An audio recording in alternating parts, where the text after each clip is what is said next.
Assalamualaikum warahmatullahi wabarakatuh.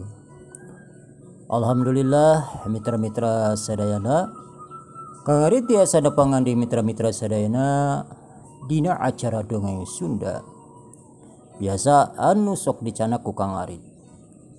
Ieu dongeng Sunda teh anu nyanak judul Bagaspati ayeuna teh serial Siluman Buta seri ka-31.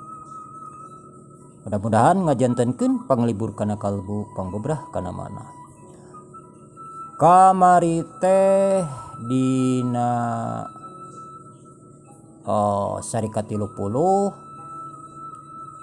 nyaeta nuju nyarioskeun Siluman Buta atanapi Patih Buncir Hideung anu bade turun ka alam manusia.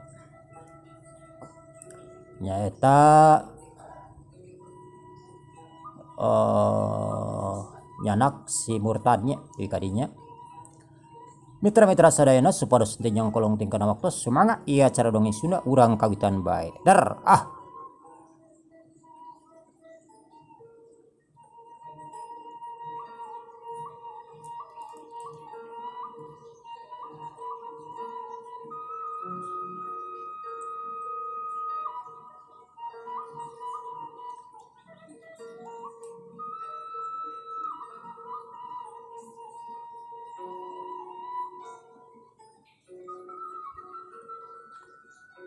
Anu can ngarasa sare mah kabeh ge manicing parurungkut. Reuwaseun kaasup warga anu keur ngaronda kabeh ngararenjag. Sabab ngadenge angin anu sakitu gedena jeung anu matak pikakeungeun. Bobohan eta angin nyaeta angin anu marengan siluman.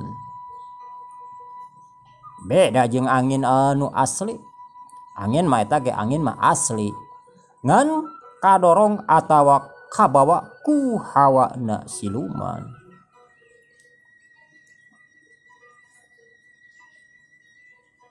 Si murtad ngorejat tina diukna.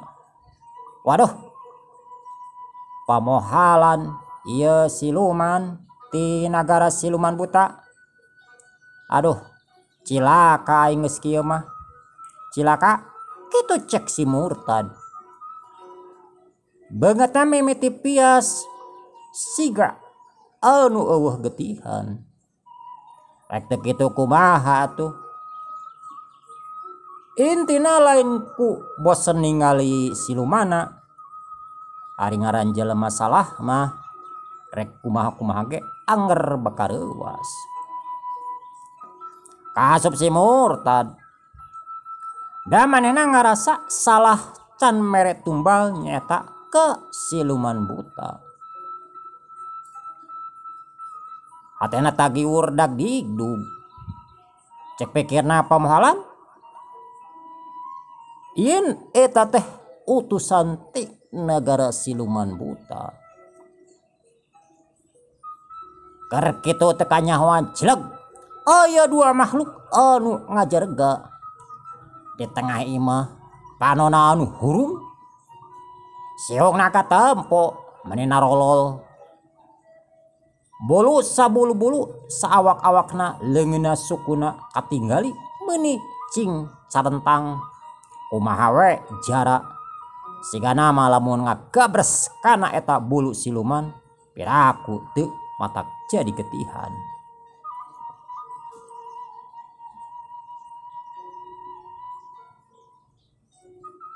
Sabab ngaranna siluman nya perwatakna teh lain di kieuna mata keung.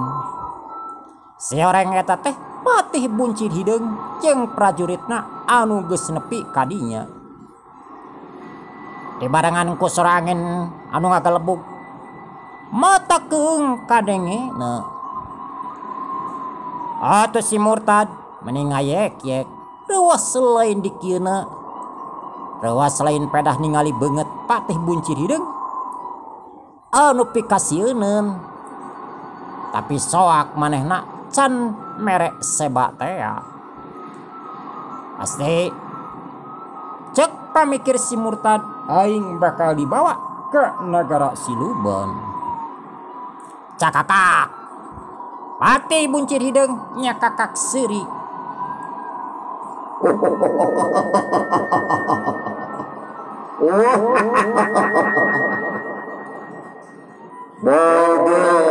Murtad.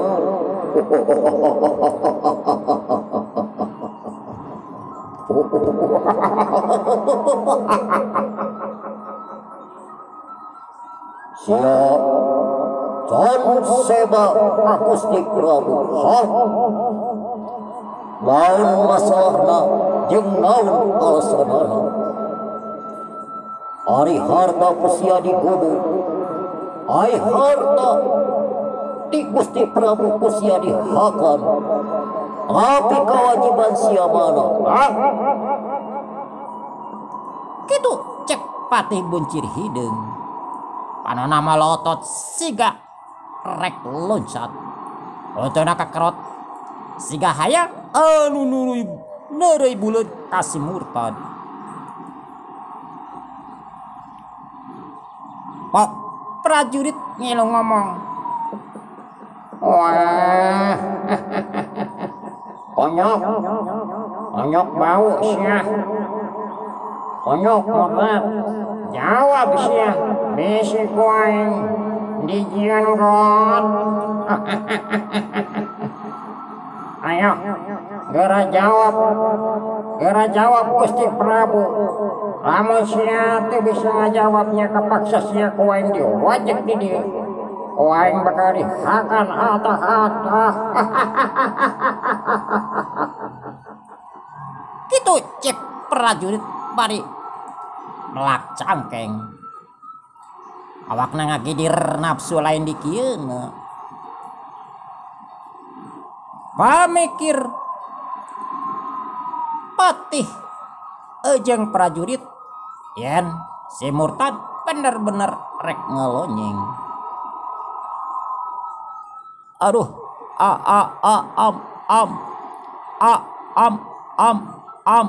ampun Gusti Patih. Sadaya daya sun jisim abdi rumaos teu acan tiasa masihan seba. Ampun sun, ampun. Kituna teh bari nyembah ka patih buncir hidung. Sieun lain di kieuna komo ningali patih jeung prajurit anu hayang ngereweng. Mun teu kongang mah cenah hayang diwajek, hayang dijieun kule lamun teu kongang. Tapi paneta mah jatah kerajaan nyaeta jatahna raja. Teu bisa. Boh prajurit sumawana patih oge teu bisa samena-mena bertindak. Inti jeung tugas maranehna duaan yen si murtad kudu bisa kabawa ka nagarana.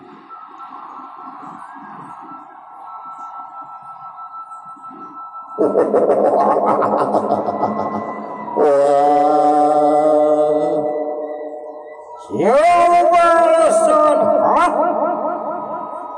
sialoba bergalih, sialoba ngalonyeng. Hayo, ayeuna sia ku aing rek disagrogeun ka Gusti Prabu. Sia ku aing bakal dibawa, sia bakal dipenta pertanggungjawaban ku Gusti Prabu. Bongana sia loba ingkar janji, dasar manusia teu cara aya kahayangna sia. Kitu cek patih buncir hidung.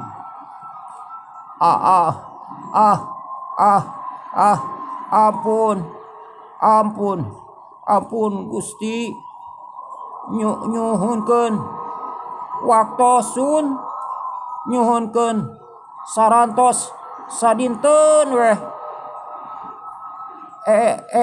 enjing terang aya wadal sun kitu cek si murtad teh sirikna mohon-mohon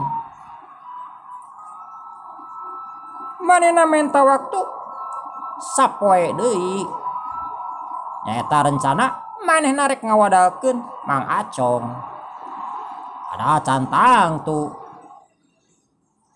tuh Mang Acong ge bisa benang diwadalkeun.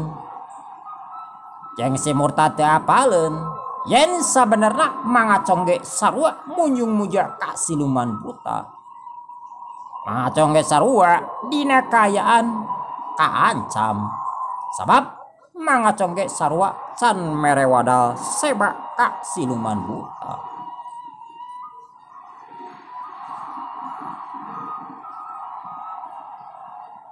Wah, siapa? Waktos weh, waktos ya konyok. Amun sia, bener rek mere seba.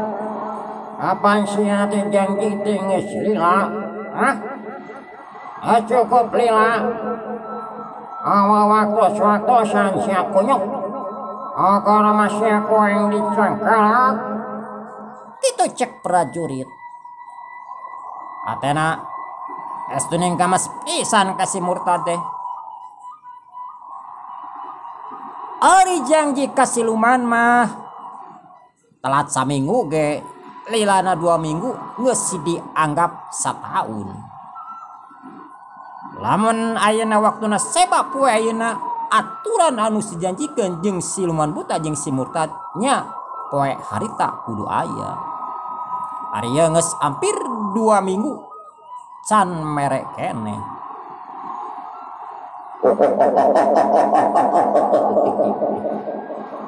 prajurit gerak cangkalak eta manusia edan urang bawa ayeuna ka nagara kitu cek Patih Buncir Hideung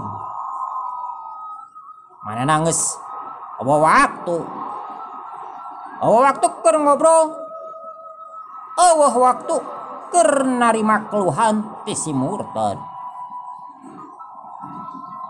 Sandika Gusti, sandika unjuk sumanganun kitu cek eta prajurit bari kitu teh gegag eta prajurit nyamperkeun ka si murtad menengan sagerewek punuk si murtad ditewak kumaha we anu newak kucing atau si murtad teh ampun-ampunan bari jeung kokoceakan tapi ku prajurit teh didenge ku prajurit teh dianggap angguran mah kokoceakan si murtad asa ngadenge sorak boneka atau cekelanana beki tarik kana punuk teh napikeun ka kuku-kukuna nyecep kana punuk si murtad. Anu saterusna Patih Buncir Hideung jeung prajurit tuluy ka nagara siluman nyaeta ka siluman buta bari mawa si murtad anu dituturkeun ku sora angin meuni ngagelebug sorana tarik handaruan.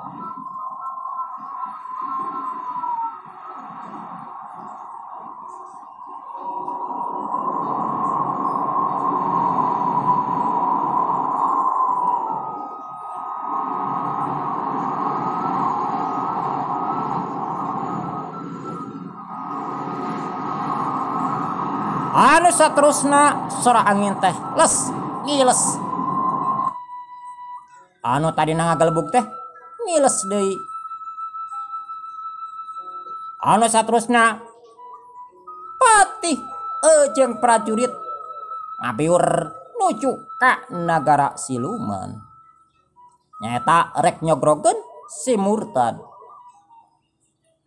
Dalela Patih Buncir Hideung jeung prajurit geus nepi ka nagara siluman buta. Bobohan gancang, bobohan ngagunakeun ajian. Jadi ti alam manusia ka alam siluman teh cukup waktu ngan sababaraha menit. Anu saterusna si murtad disogrogeun ka Prabu Ruhung Bumi. Cedok pati buncir hideung nyembah kitu deui prajurit.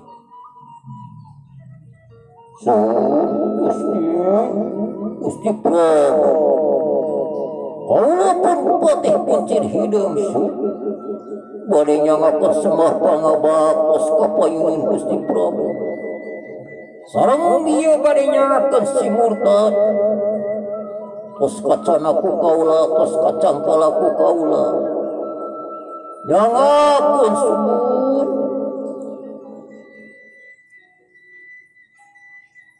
Cakakau Prabu Ruhung Bumi seri meningak gagak. Bari merong ka si murtad, hari si murtad tungkul we si gabuk menang mabuk. Atena geus pasrah.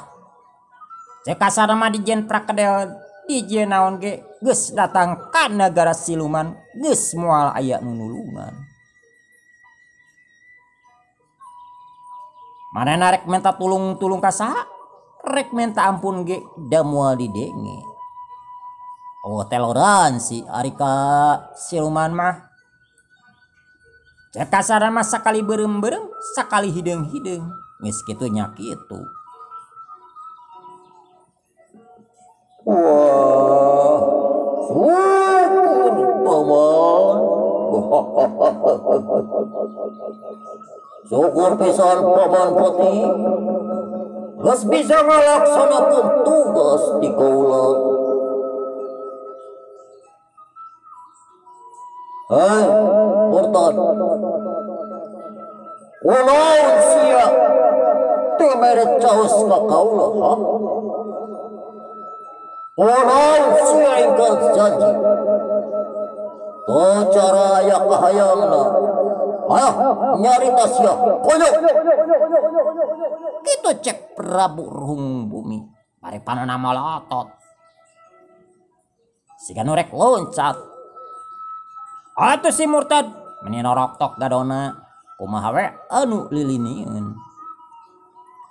Kumaha we anu katirisan. Hatena tagiur asa geus dikumaha. Cedok si murtad nyembah bari ngadeg-deg. Sieun lain dikieuna. Sandika Gusti Prabu jisim abdi rumaos sun lepat. Rumaos jisim abdi teu acan masihan caos tumbal sun.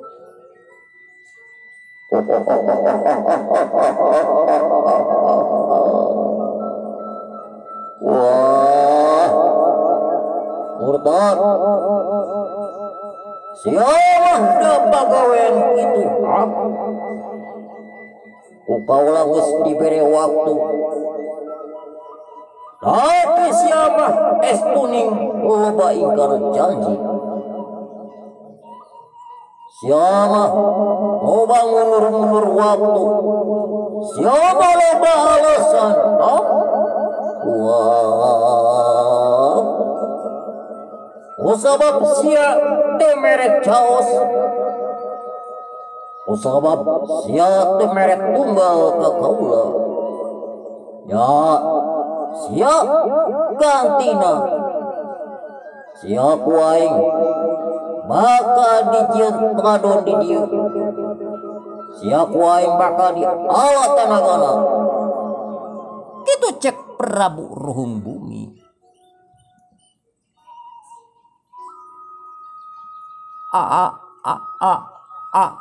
Ampun.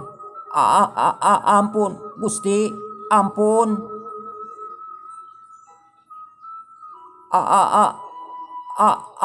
Diulah di kumaha.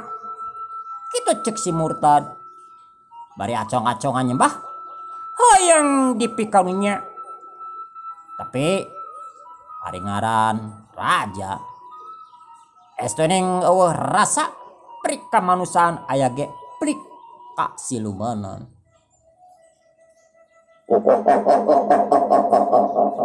Wah, siap murtad. Siap Hai, prajurit. Bawa si murtad. Jablosun pada tahanan.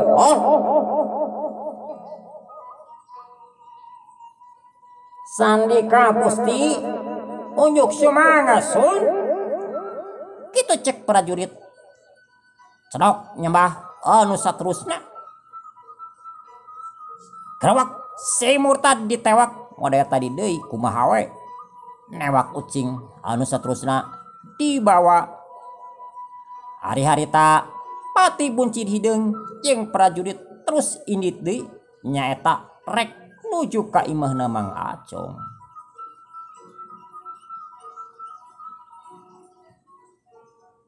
Cek pikir Kipati, urang bereskeun dina peuting ayeuna sabab tugas anu jadi raja teu bisa dianggap enteng. Lamun raja geus nyarita kitu nya kudu digugu. Eueuh bahasa capek, eueuh bahasa hoream. Tapi da nu tadi teh ari silumamna tara ngarasakeun embung, tara ngarasakeun hoream. Tugas ti raja indit sakali inditnya indit.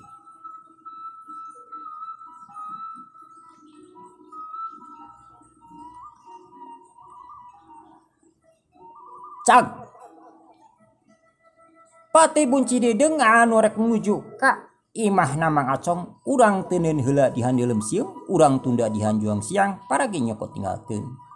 Ayeuna urang nyaritakeun di imahna Mang Acung harita kana jam 11 peuting. Mang Acung jeung Binurmi keur ngobrol we duaan.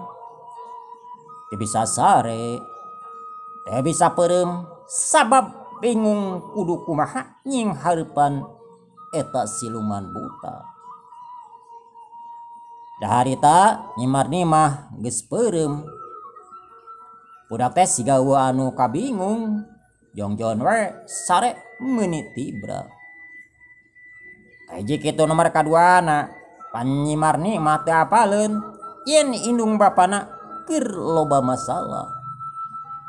Nyimar-nimah teu apaleun yen lancek-lancekna geus ditumbalkeun ka siluman buta.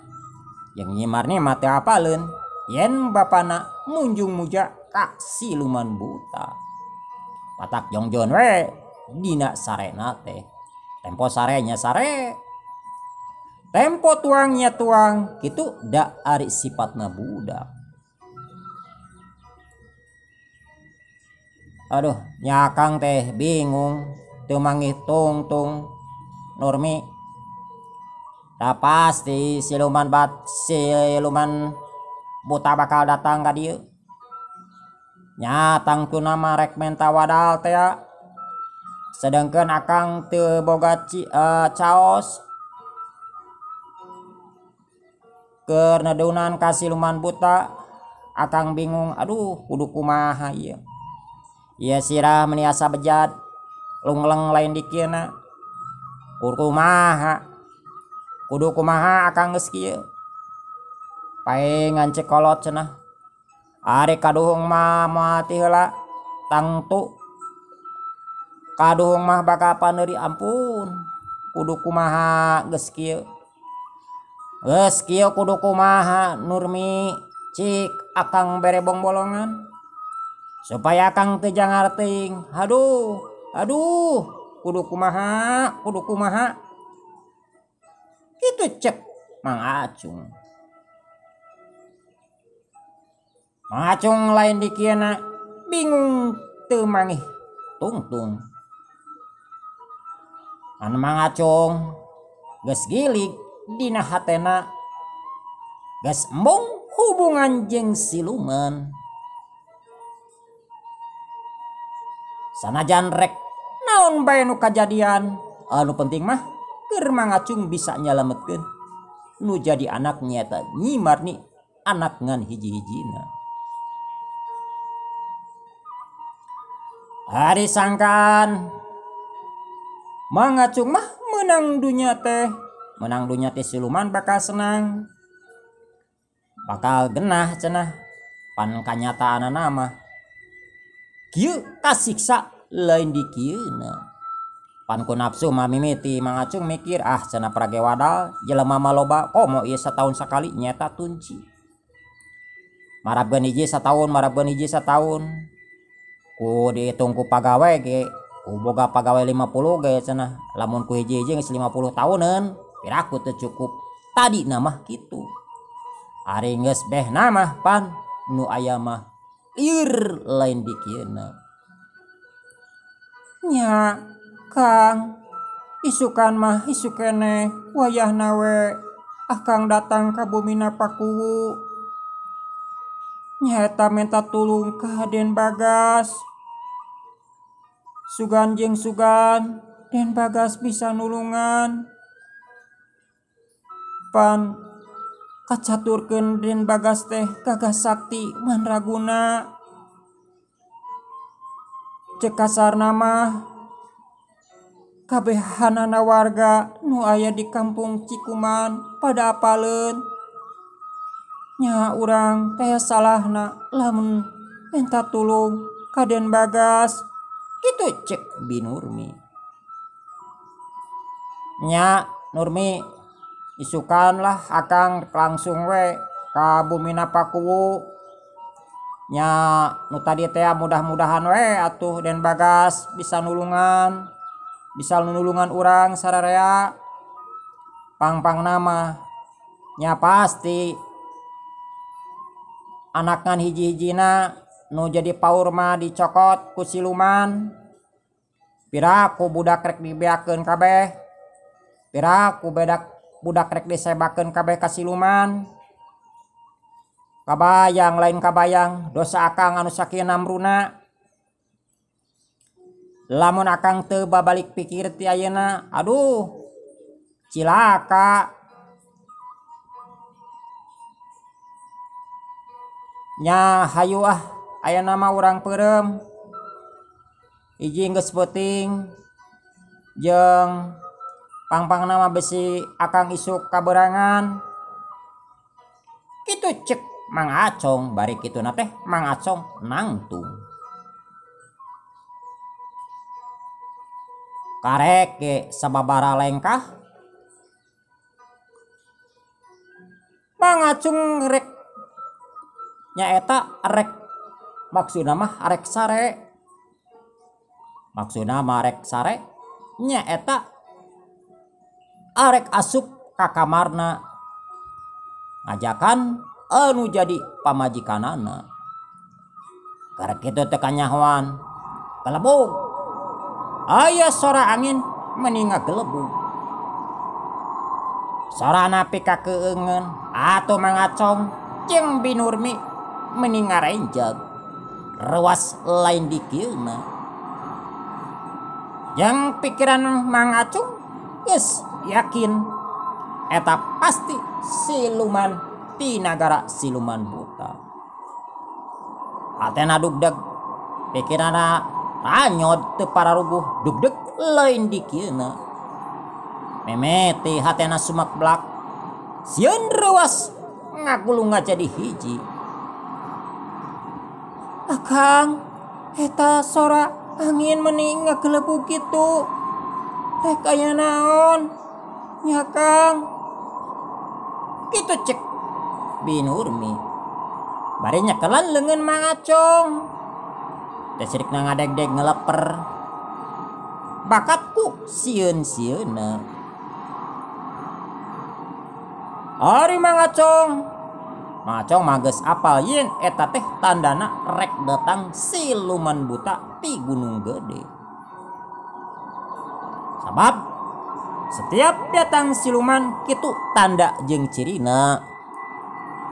Boh lamun Mang Acong keur susuguh, boh Mang Acong menta harta, boh Mang Acong mikeun wadal. tandana teh sok itu. Pok mangacong nyarita eta teh murni papa pasti siluman buta. Aduh Akang, kumaha atuh? Kumaha geus kieu? Kumaha geus kieu Kang? Kitu cek Binurmi. Katingali bangetna jadi sepa, awakna ngadegdeg siga anu eueuh getihan. Gempeur lain dikieuna, sok lain dikieuna, sieun lain dikieuna. Ker kitu teh kanyahoan cakakak. Aya anu seuri meningak gagak.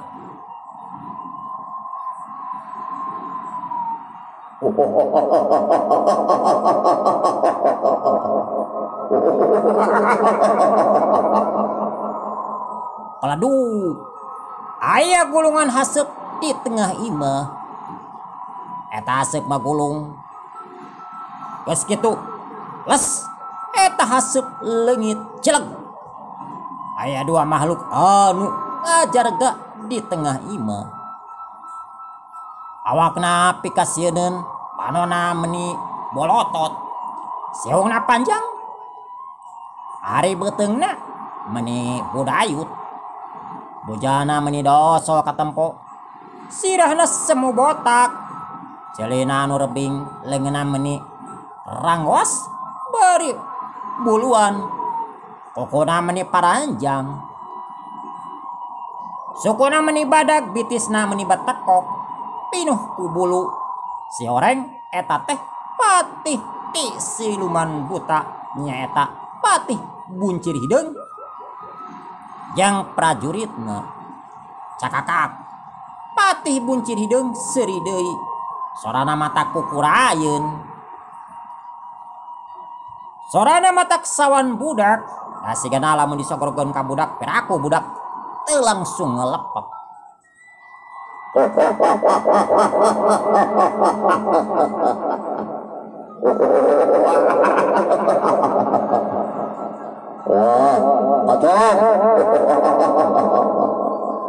Siapa kini kau? Apa kini siapa? Kitu cek patih buncir hideung ari molotot.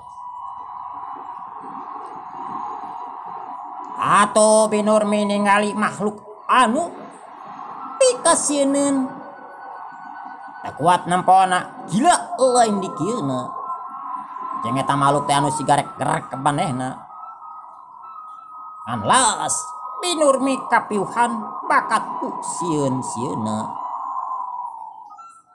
Rek teu kitu kumaha atuh ningali makhluk hareupeun bari jarangkung badag ngajarga.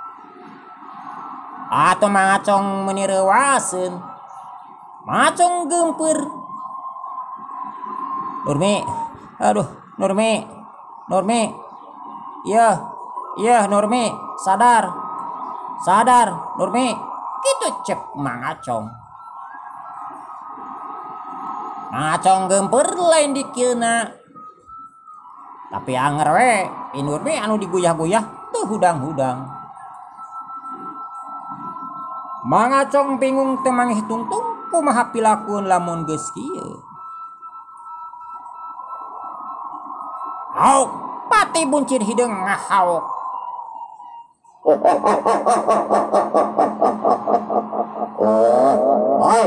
Pacong, hari sia kumaha? Hari sia ingkar janji. Sia janji isuk gitu. Esok gitu. Hari sia hayang kumaha? Nah sia ku aing kudu digubuk ayeuna. Apakah sia hayang ku aing diwewejet di dieu? Atawa sia hayang ditereuy buleur ku aing? Jawab. Kitu cek patih buncir hideung. Pok prajurit di nagara siluman nyarita. sep waktu